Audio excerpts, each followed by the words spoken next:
The win against Manchester City this week, what's it done around the club? Because obviously the week had been a little bit up and down with that Chelsea result as well.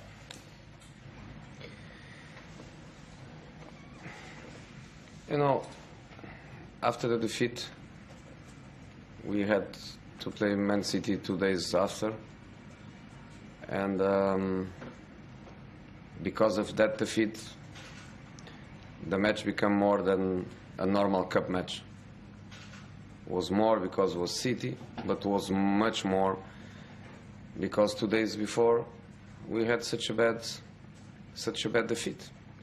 And sometimes people react to bad defeats in a negative way, and you go into a bad run of results. But in this case, the boys, they managed to find that extra effort and extra competitive mentality to play that game, because the game means more than just a game. So it was very important for the players to win it and to give back to the fans not the compensation of the bad defeat, because bad defeats are bad defeats and there is no compensation, but to give the fans a good feeling to win against a City rival and to progress in a competition where Man United has not been very successful in the last years. I don't remember when, but in my time in England, I don't remember Man United to win a League Cup recently. So it was important to go to quarter-final, and then quarter-final, last 8. We have 50% chances to be in the semi-final. With the results being the way they've been so far, a little bit up and down, how long do you think it will take until we see the best of Manchester United under you, for these players to have all settled in, got used to your methods, all that sort of thing? The best, I don't know. What I know is that in the last 7 matches we lost 1, and it's better to lose 1 match 4-0 than to lose 4 matches 1-0. 4 matches 1-0 is 12 points.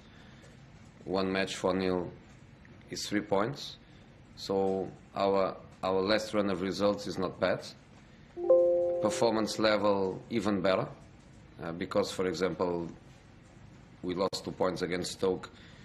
I think was our best match by far in the season in terms of the quality of our football, the dynamic of our football, the creation of opportunities. Could be easily a match to score 4, 5, 6 goals. So the run of results is not bad, and the run of performances is not bad too. We are a team in process. We are a team in the process of building up. You don't do that with 1 transfer window. You don't do that in 3 or 4 months. But in this moment, we just think about game by game, game after game. And now is Burnley, and Burnley is difficult. I know that. I felt that. Even in the season I was champion with Chelsea, we drew at home against Burnley. I remember that we were fighting with Man City for the title, and they also drew at home against Burnley. And Burnley is the same Burnley. Is the same manager, is basically the same players, the same philosophy, the same profile of team, the same mentality. So it's going to be very difficult for us, and especially because we also come in a run of 5 matches with 2 days in between, since Liverpool, that we play with 2 days in between. Liverpool 2 days, Fenerbahce 2 days, Chelsea 2 days, City 2 days, Burnley now, and finally we are going to have a Sunday off and a little bit of time till the next Fenerbahce match. So I'm waiting for a very difficult match against Burnley. How's the squad at the moment, fitness-wise? Obviously, Martial, Smalling, Rooney were not in the squad on Wednesday, and there's lots of questions about Henrik Mkhitaryan. Can you clear up what's happening with him? Is he fit? I mean, there's a lot of speculation. Not injury. Not injury. Sometimes I confuse the meaning fit in the English language, because fit, sometimes you have the view fit is if you are not injured, and sometimes fit is in great conditions and ready to compete. And that's a different thing for me. In Portuguese we use different words for the different situations. Mkhitaryan is not injured. Mkhitaryan is training with the team 100%. Any limitation in terms of his fitness related to injuries. Is it a transition thing coming to the English game? Obviously, you know it very well. But does it take time to get used to the rigors? I think so. I think some players, their profile, they are really adapted to come and to play and not to feel. And some other players, they need more time. They need time to feel it. They need time to feel the intensity. They need time to feel the aggression. They need time to feel the game without the ball, the competitiveness. Because many times players, they come from different countries. The realities are different in the style of football, and the realities are different for sure in terms of the competitiveness, because there is no other country where it doesn't matter the team you play against. You have to play at the highest level, because if you don't, you have no chances to do it. So does Mickey need time to become the top player we know he can be? Yeah, I think he needs. Is that all it is, though, Jose? Is it simply time, or do you feel that maybe he just won't work here? Have you seen enough of him now to be able to assess him properly? No, I think it works for sure. I don't like to speak about players from other clubs, because I don't want to be misinterpreted, but I don't think they will be upset with me. William, when he arrived at Chelsea, he had problems to play.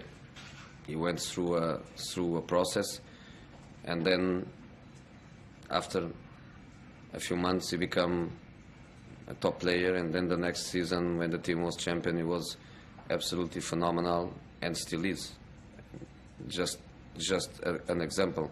I had similarity, for example, Di Maria, when he arrived in Real Madrid coming from Portugal.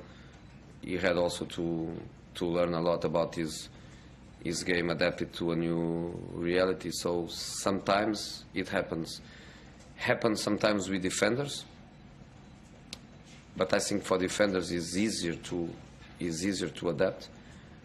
For the attacking players, sometimes they arrive and they go straight to success, but some other times takes a little bit more time.